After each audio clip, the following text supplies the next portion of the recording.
like Bruce Lee. Wow. Beautiful, elusive maneuver. I mean, that's just amazing. Anderson Silva. So evasive. Unbelievable. Dude's from a movie, man. It's like he's in the Matrix. Michael, the Count Bisping. Oh! Wow. We got ourselves a fight.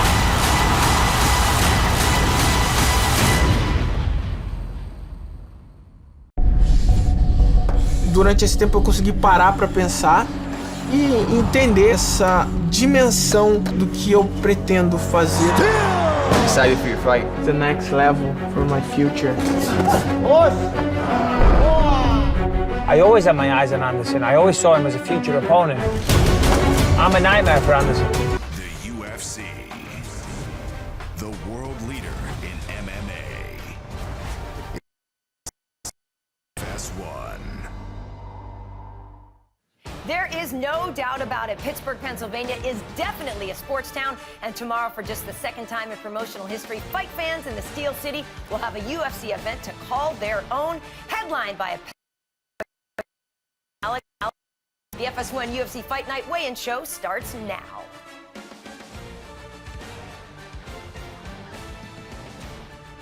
Happy Saturday, everyone. They are in Pennsylvania. We are in the Fox Sports Studios in Los Angeles. I'm Karen Bryant alongside UFC host and retired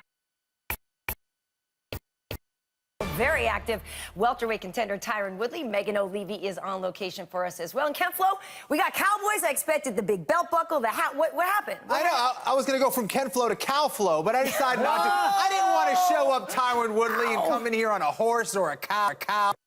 What about me? I can't pull off the cowboy hat. Well, you could have. Have you seen Boogie Nights? It doesn't work out so well for You are correct. Come on, people.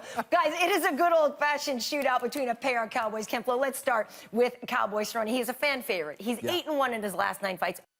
The champ, Rafael dos Anjos. Why does everybody love Cowboy? You gotta love Cowboy. First off, this is a guy who just loves to fight. You look at how active he has been throughout the years that he's been in the UFC. It is unbelievable the schedule that this guy has, and it doesn't matter. And it's on full display tomorrow, taking on his first challenge at 170 pounds, and this guy is a finisher. This guy goes out to entertain the fans every time out.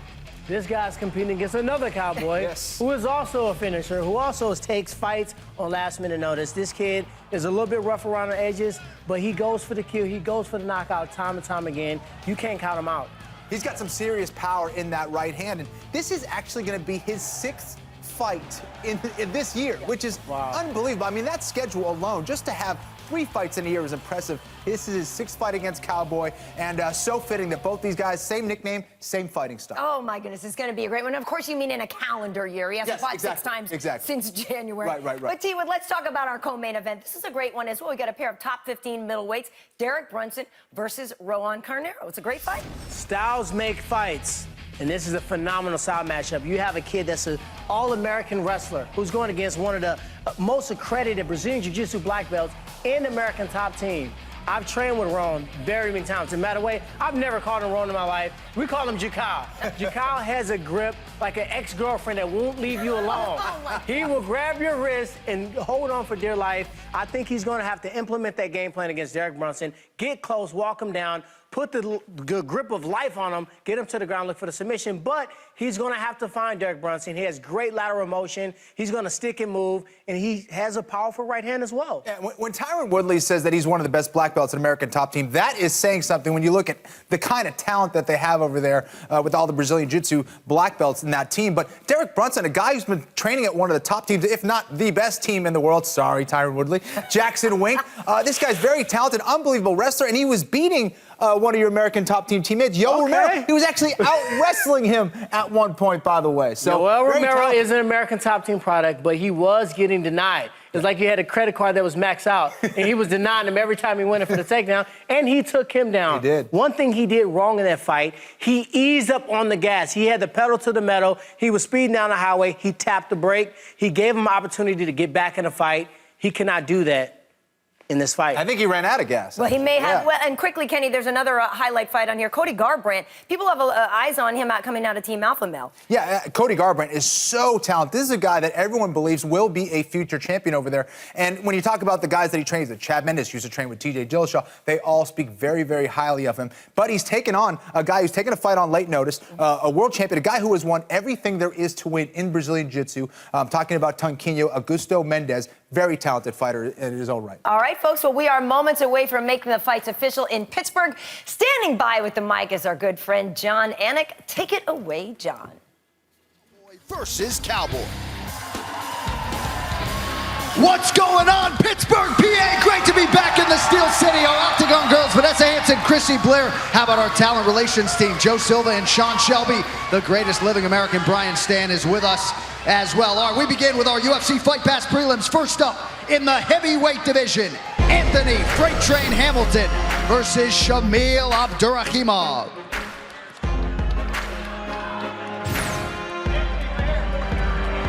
Shamil is an expert and practitioner in wushu, which simply means Chinese martial arts. And within that style is Sanda, which is what Shamil focuses on. This is the style that really resembles MMA the most out of all the Chinese-based martial arts systems. It is essentially kickboxing with takedowns. And besides being a 5-time wushu champion in Russia, he also worked as an economist, so he's a pretty smart guy as well.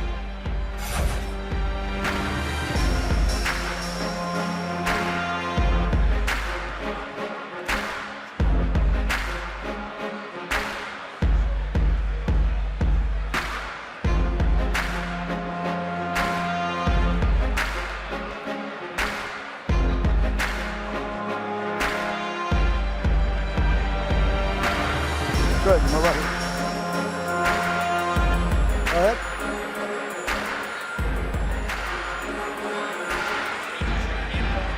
$254 for Shamil Abdurakhimov.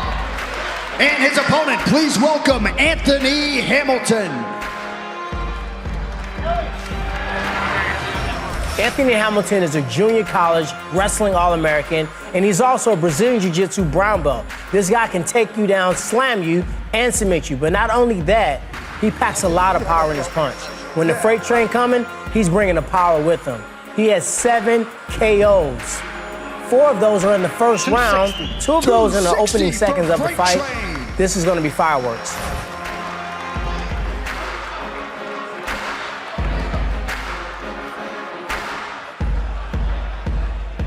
Coming off first. Who's coming off?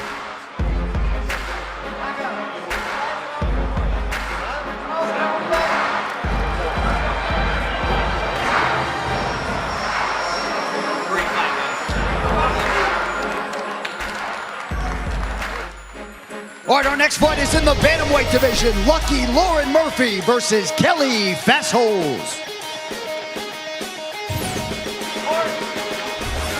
Not many people could put in 12-hour days at their day job and then hit the gym and put in the training necessary to be a pro MMA fighter. But somehow, Kelly Fastholes has figured it out. She's got a perfect 3-0 record, and she's looking to make it 4-0 on her UFC debut tomorrow night. 135 right on the button. 135 for Kelly Fastholes. And her opponent, Lucky Lauren Murphy. Lauren Murphy got into the sport of MMA by accident. She decided to take her son to a jiu-jitsu class so that he could gain in the benefits of martial arts training. And Lauren tried the adult class as the only female and really enjoyed it. She felt that the men in training weren't very nice to her and they wanted her to leave. She stuck with it to prove she wouldn't be bullied out of MMA. And 3 championship belts later, here she is in the UFC.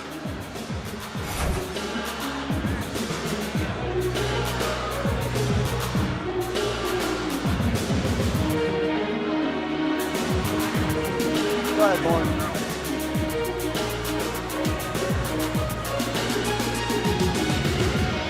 $135.5. 135.5 for Lucky Lauren Murphy.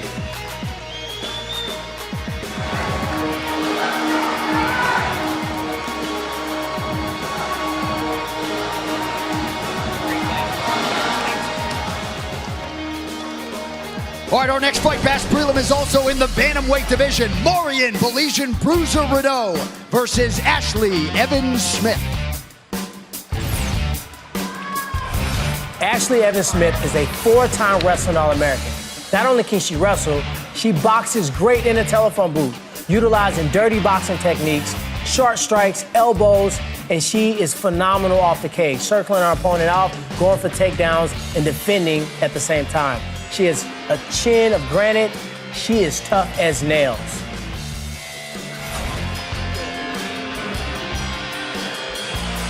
You're good. 135.5. 135 and a hook for Ashley Evans Smith. And her opponent, currently ranked number 11 in the world. Please welcome Florian Renaud. You know when you're a kid and you're just hoping to get into the cool teacher's classroom? Well, there's an entire student body that feels that way about Florian Renaud. She's a gym teacher in California, and you can bet that the entire student body will be cheering her on tomorrow night.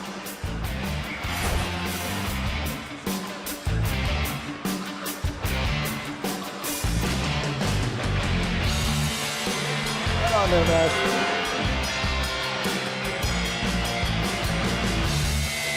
135. 135 from Florian Renaud.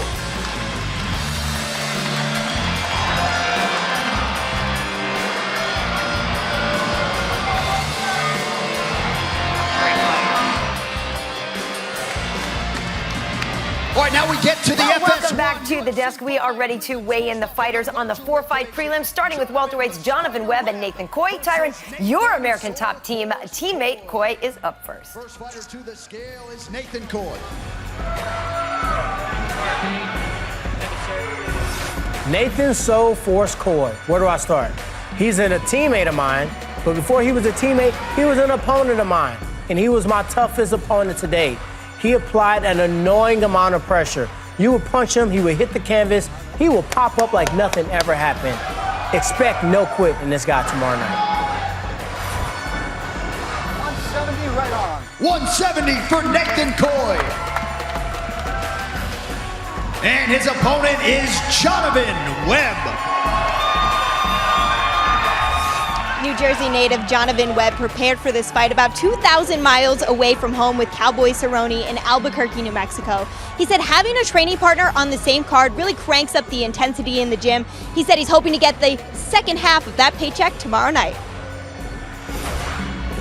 169 and a half. 169 and a half for Jonathan Webb.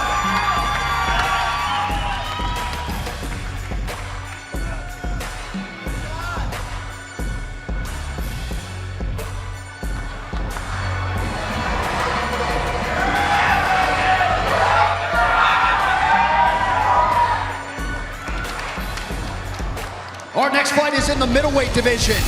Anthony Lionheart Smith versus Leonardo Augusto Leleco.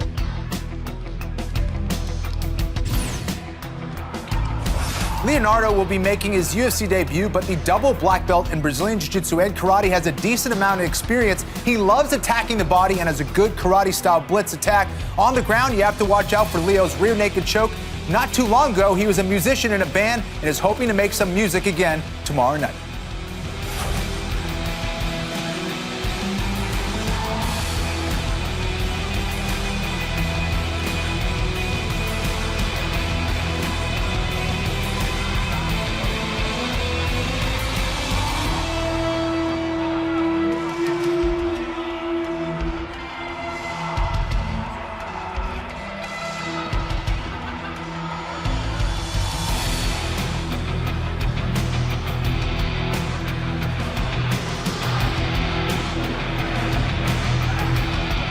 $184.5. 184 and a half for Leleco.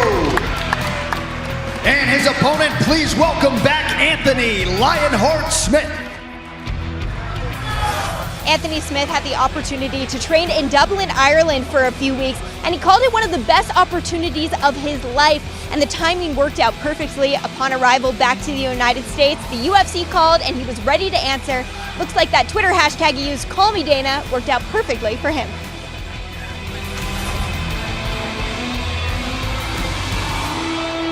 $185.5 for Anthony Smith. Welcome back.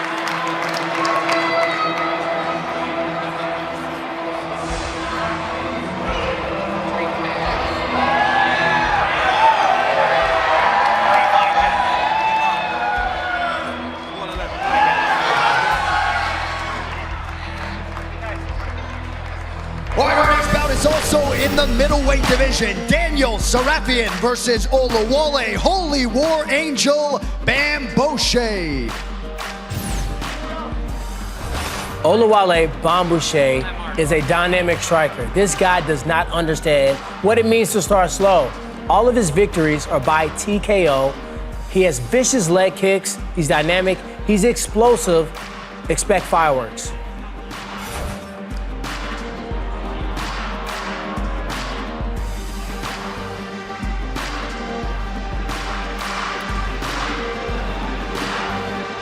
$185 for Olawale Bamboshe.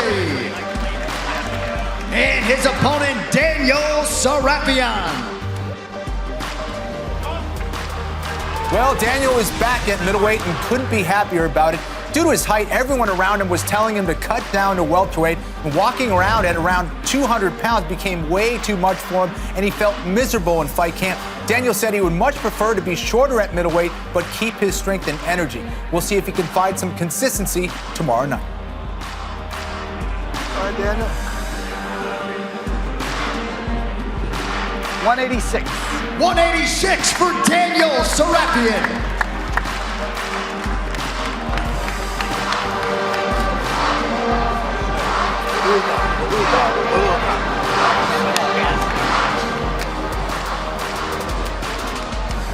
And that brings us to our featured prelim in the welterweight division. Alex the Dominican Nightmare Garcia versus Sean Tarzan Strickland. Sean Strickland says he's more of a big picture guy and he stopped worrying about all the details as he prepared to face Alex Garcia. He said he really believes if fighters stop worrying about the little things, they're more likely to end up getting their hand raised. And I'm sorry, say again, we're gonna talk about the catchweight thing before he even weighs in or right after we hear his weight? 170.5. 170.5 for Sean Strickland. And his opponent, Alex Garcia.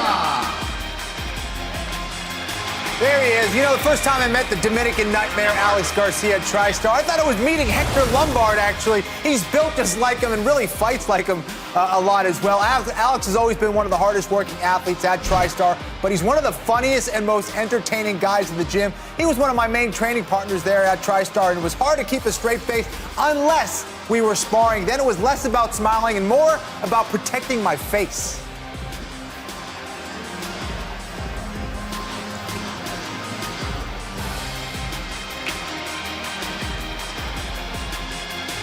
Okay.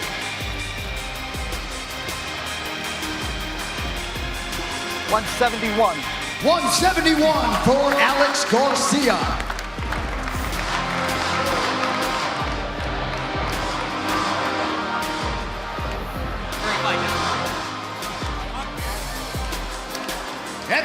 And welcome back to Los Angeles. 12 more fighters are left to weigh in as we usher in the main card. Next up, it is lightweights James Krause and Shane Campbell. Kenny, the Canadian Campbell, is up to the scale first.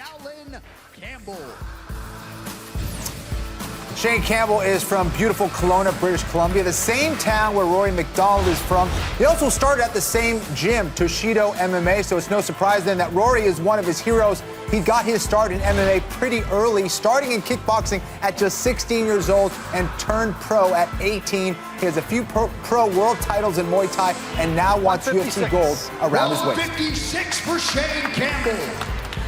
And his opponent, please welcome the James Krause. The James Krause. This kid is cool, calm, and collective. His composure is probably his biggest attribute. He's well-rounded in wrestling, jiu-jitsu, striking. I've trained with this fella, and he is not a lightweight. He's about 5'10", 5'11". He knows how to get his strike and his takedowns, put them together, and he will submit you if he gets the opportunity. His UFC 155.5. 155.5 for James Krause.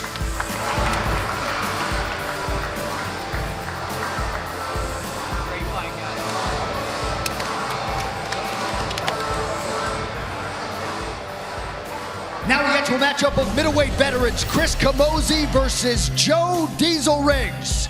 First fighter to the scale, he is the former WEC middleweight champion, Joe Riggs.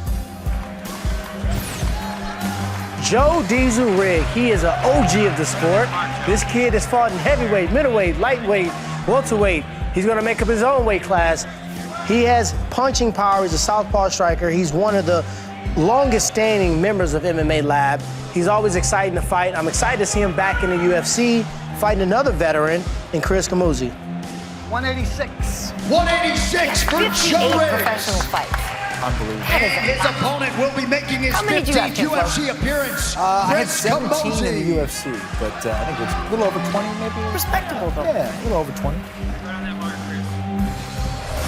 Many fighters try to avoid pressure and try not to put any on themselves as they head out to the octagon, but the opposite is true for Chris Camuzzi. He said he thrives under that pressure and he's tired of getting these decision victories. He's looking to pressure himself and get a submission or TKO finish. 185.5. 185 and a hook for Chris Camuzzi. This really is veteran versus veteran here, isn't it? Definitely. I love when the UFC puts his fights together. These guys were in the sport when they weren't making a ton of money, bringing them back, making them earn their key, and they get a chance to showcase their skills. All right, next up, this should be a good one in the featherweight division. Dennis the Menace Bermudez versus Tatsuya the Crusher Kawajiri. Tatsuya Kawajiri. I remember watching this kid fight Gilbert Melendez in Pride and in Strikeforce. He is a true veteran. He has punching power, unorthodox takedowns, great submission, and he is a finisher. Don't blink. Especially because he's taking a picture. Yeah, Look at this don't selfie. blink, and it's selfie. Nice, T-Wood. We set that up. He's got the man bun. You gotta appreciate that. Is that still hip, Kenny? I don't know. It's on its way out, I feel. It's on its way out a little bit, yeah. I won't tell him that, though. You can. That's right. I think with him, it's a little more traditional. He could probably wear that That's forever. true. 146. 146 for Tatsuya Kawajiri. And his opponent currently ranked number 8 in the world, Dennis Bermudez. Dennis Bermudez is more than happy to be back competing in Pennsylvania. He wrestled just a few hours from here at Bloomsburg University, and when he decided fighting was the path he wanted to pursue in life, he actually did his pro MMA debut right here in PA and came out victorious. Guys, I'm not going to lie. I'm a Bermudez fan. I think the guy fights with a very exciting style. He's a great scrambler. He's just always busy. 146 for Dennis Bermudez. This should be an awesome fight. Both those guys, you know, both come from that wrestling background, but not afraid to throw down and look for that knockout. Definitely, this could be fight of the night right here. I 100% agree.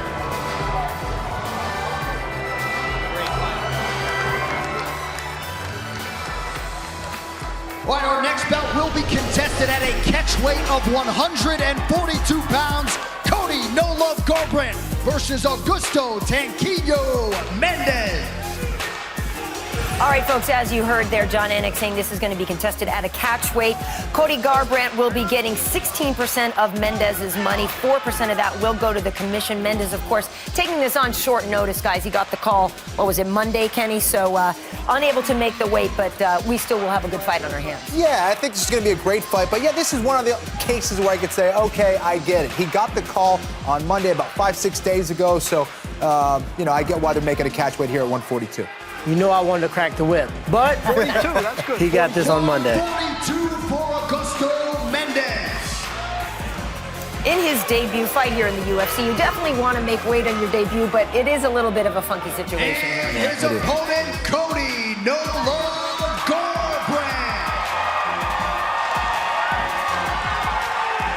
Cody might only have an MMA record of 7-0, but he already fights like a veteran. Might have something to do with the fact that he's got 6 fights as an amateur and in MMA, and he has 33 fights as an amateur boxer. That is unbelievable. After only a couple years of high school wrestling, he was a state runner-up and a state champion. He also earned All-American honors as a high school wrestler as well. Combine all of that, and you have the makings of a pretty nasty MMA fighter. Cody Garbrandt. You know, there's a pretty nice frame for a beard as well. Yes. I know you're rocking the beard as well, Ken Flo, so you can appreciate that. That's right. Team Beard up here.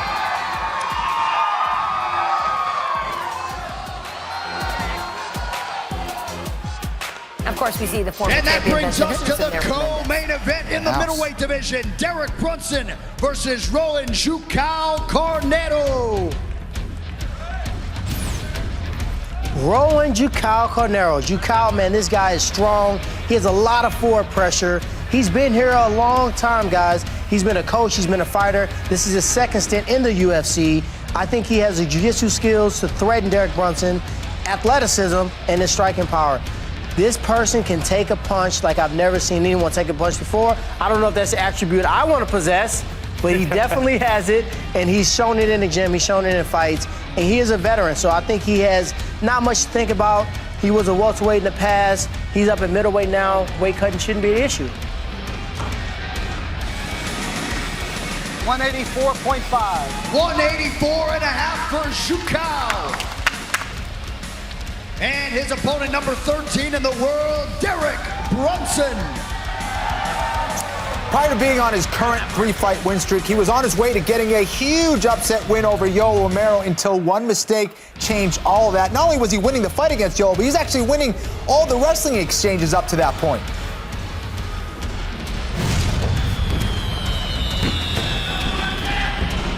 $186 for Derek Brunson. He says, you know, his diet really wasn't on point for that fight. Now it's definitely on point. Training with Jackson Wink. This guy may be one of the best middleweights in the world. I'm in here for the diet to always be on point. You're right. All right, now time to take a closer look at the two men on the marquee. They share the octagon for tomorrow night's welterweight main event. Take a look. Donald Cerrone was on a 10-fight win streak when he lost to Rafael dos Anjos. So, of course, Donald, being the kind of guy that he is, wanted to get immediately right back after it. The first fight that was available to him was at welterweight. And if you know anything about Donald Cerrone, he couldn't care less. If I wasn't fighting in the UFC, I would probably be fighting in some bar somewhere. So I enjoy just going there and just throwing down, man. That to me is so fun. This is gonna be two rough and tough sons of bitches standing in the middle and throwing down and giving everything we got because we love it. Eu tô doido pra ver esse momento chegar com os dois cowboys dentro do octógono. São dois cowboys, ali vão tirar a diferença quem é quem, entendeu? Vambora. Vai ser uma luta muito boa entre eu e Cerrone. For Donald Cerrone, taking a fight 15 pounds above his normal weight class and against a very underrated guy just shows you how much Donald Cerrone is up for a challenge. It's a very dangerous fight for both fighters. Both guys have very good Muay Thai, very good submission game as well, and both guys have a vicious killer instinct. It's my show. I'm the real cowboy. Oh, that's it, it's over. Taking a fight with me short notice is a hell of a feat, so we'll see if he's up for the challenge. De todo momento eu dou meu máximo. E esse é o meu momento. It's gonna be an awesome fight. Win, lose or draw, I come to bring it. Hoje eu vou mostrar pro mundo que eu vim pra ficar. Minha hora. Vai sentir o peso da minha mão. It's gonna be definitely gunslinging good time. First fighter to the scale, Alex Cowboy Oliveira. Alex Cowboy Oliveira. Man, this kid is smiling because guess what? Risk matches reward. You get opportunity to step on a last-minute notice to fight Cowboy Donald Cerrone. He has power in his right hand. Look at that smile on his face. He's ready to go. I think that when you fight in a last-minute fight, you don't have the pressure to overanalyze, to overthink it. I think he's just going to go out there and try to seize the moment. His first main event, too. Of course you're going to say yes. You have to. I don't have to, but he has to. You got next, though, right, T? I got next. I always got next. Oliveira. 171. 171 for Alex Cowboy Oliveira. And his opponent making his 20th UFC appearance, Donald Cowboy Cerrone. Well, Cerrone might not be a former pro bull rider like Oliveira, but it seems like he rides anything and everything else that goes fast. Donald recently flipped a supercharged truck doing donuts around his property in the snow a couple weeks ago. So he's always challenging himself, and he fears And, you know, he's always challenging his fears. Here he is taking on a challenger at 170 pounds, his first fight at 170 pounds. This guy's always rock climbing. He's jumping out of planes. This guy has no fear, and that's why everybody loves Donald Cerrone. 170 right on the button. 170 for Donald Cowboy Cerrone. He looks a lot happier at 170 as well. In 2 weeks before his fight, who does that? Yeah, I know. He doesn't play it safe. Oh, here we go, dueling Cowboy hats. There we go. Battle for the nicknames, people. Oh, he looks so much happier at this rate. The winner keeps Cowboy. That's right. All right, that makes it official. Thank you all so much for coming out. All right, stay right where you are, folks. Up next, we'll discuss why Alex Oliveira's anyone, anywhere, anytime fighting style has served him so well. This is a UFC weigh-in show.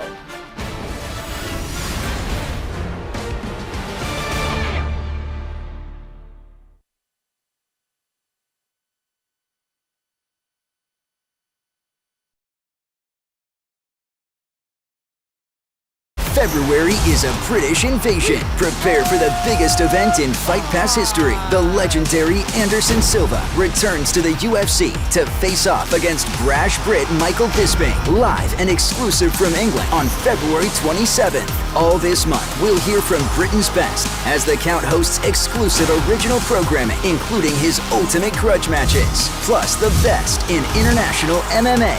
Live February, the biggest month on Fight Pass yet. Count on it.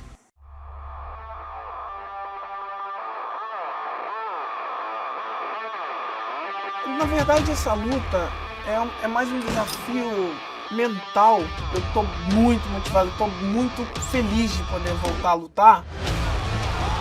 This is the greatest fighter in the world that we're talking about. The stuff that he did inside the octagon is legendary. I'm still here, 10 years later. One of the best in the division, Michael Bisping. If I was to compete alongside Anderson Silva side by side for so many years, but never get to actually fight him, that would be, you know, a travesty. I'd be very upset. I want to be world champion. I know I have the tools. This is the start of backing it up. I want to be able to say that I fought him and that I beat him. Chegou a hora da gente lutar. February 27th, I will put his career to bed. Make no mistake.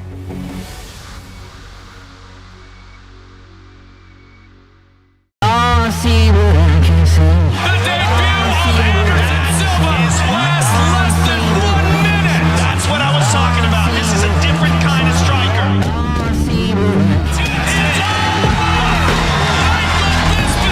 It's the ultimate fighter. I'm still here, 10 years later, undefeated in the UK. An icon, a legend.